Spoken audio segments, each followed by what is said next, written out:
The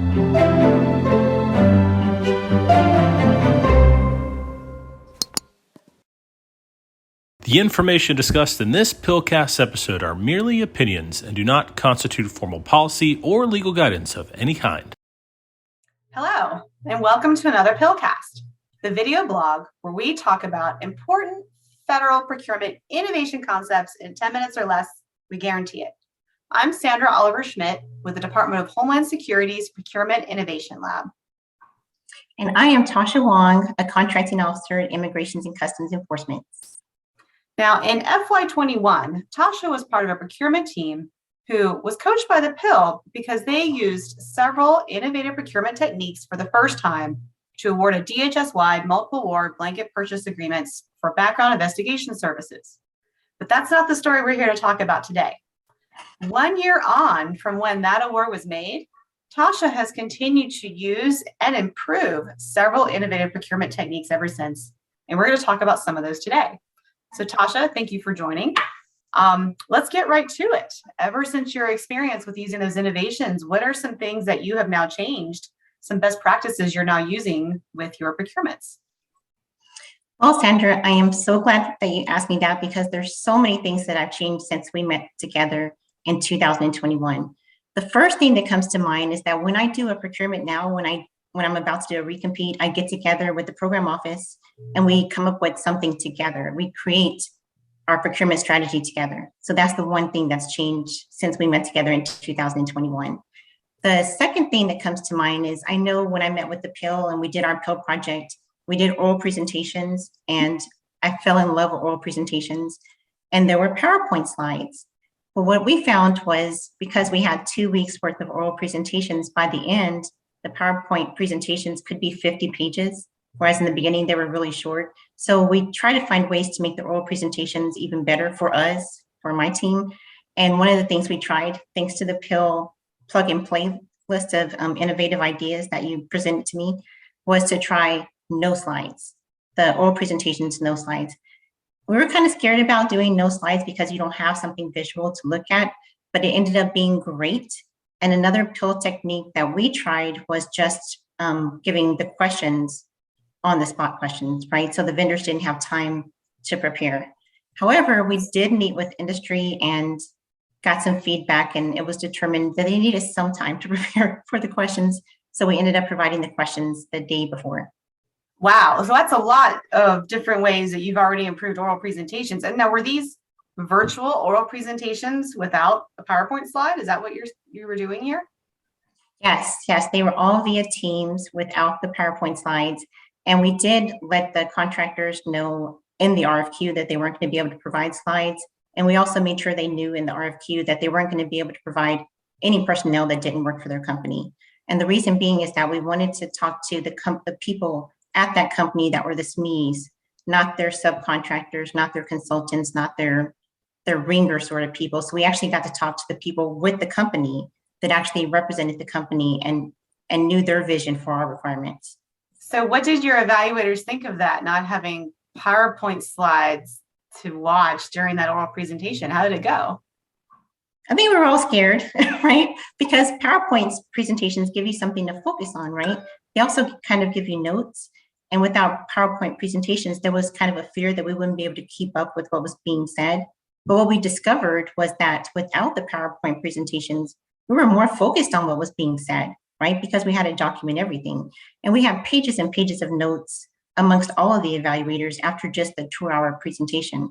So I doubt that anything was missed, but we did, ask questions to make sure that we got everything right in the notes. But having done them with PowerPoint slides and without PowerPoint slides, we found that it was more beneficial not to have the slides, which could contradict the information that's being spoken, right? And it acted as kind of like a handicap, I guess you could say. Now, for those in our audience, when we coach teams on using oral presentations, we often encourage them to inform vendors that should the vendor use PowerPoint slides, those slides will not be evaluated. We highly encourage teams to not evaluate the same thing twice. But here, even if PowerPoint slides were not evaluated, it's still a heavy lift for a company to have to create PowerPoint slides in addition to preparing for the oral presentations. I like the fact that the evaluators are actually able to pay attention even better without the PowerPoint slides. It's a really powerful story, Tasha. Now, moving on, I want to make sure our audience hears of the other things that you're doing differently. You mentioned engaging with vendors prior to releasing the solicitation. Are you doing more of that? And what does that look like? Yes, we are doing much more of that. And what we're doing is we're having one-on-ones with as many vendors as we can. So for the most recent requirement I had, we spent a week of one-on-ones. I think we spoke to a total of 8 vendors. And it really helped because a lot of the stuff that we were thinking about asking in the RFQ, we found out that all the vendors could do it, right? So we were trying to find out what the factors were that really differentiated the best companies, right? And by talking to these 8 companies over the week, even though it took time from all the government personnel, it really helped us clarify what we were looking for in our RFQ. That's a great story. And I appreciate that you said you did have those one-on-one engagements with vendors. That is actually an innovative procurement technique that can be found on the periodic table of acquisition innovations. It is something that can be done as part of market research. And I appreciate the fact that here the government thought they had fantastic evaluation criteria, but it turns out, no, one of their questions, of course, every company can meet that. So it sounds like you pulled that question out as something that you wanted to evaluate and focused instead on more discriminatory criteria. So that's really interesting and really powerful. Now, what else have you been doing differently?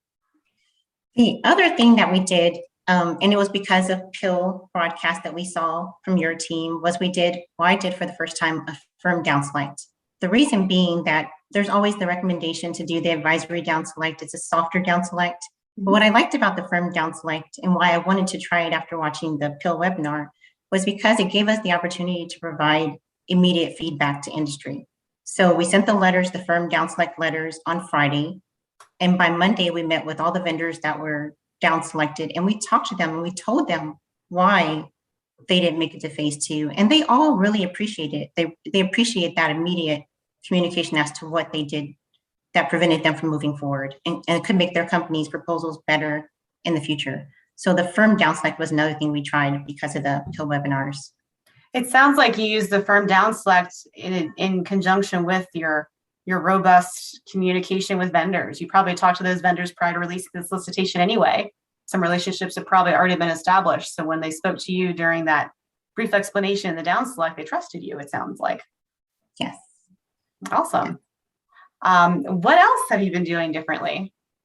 Well, I'm glad you mentioned that because one of the things that I really want to talk about that I saw on a PIL webinar and I really liked and vendors really appreciated was we actually provided the technical evaluation results to the vendors during one of our brief explanations of award. Wow. So it was an amazing experience. What we did is we scheduled our calls with the vendors, for a brief explanation of award. And an hour prior, we provided each of them a copy of their actual technical evaluation results. And each of those calls, the vendors were like, this is amazing, right? We've never actually gotten a copy of the evaluation results, probably without filing a protest, right? That's usually the only way they could get a copy. And they were so appreciative. And they did have like 1 or 2 questions, what was meant here, what was meant there. But overall, the response we got for being that transparent, it was really well received. Wow, one might fear the opposite. One might think a vendor gets more confrontational, but it sounds like that transparency was almost like a form of goodwill showing, hey, we have nothing to hide, vendor. We just want you to get better next time. And it sounds like they really appreciated that.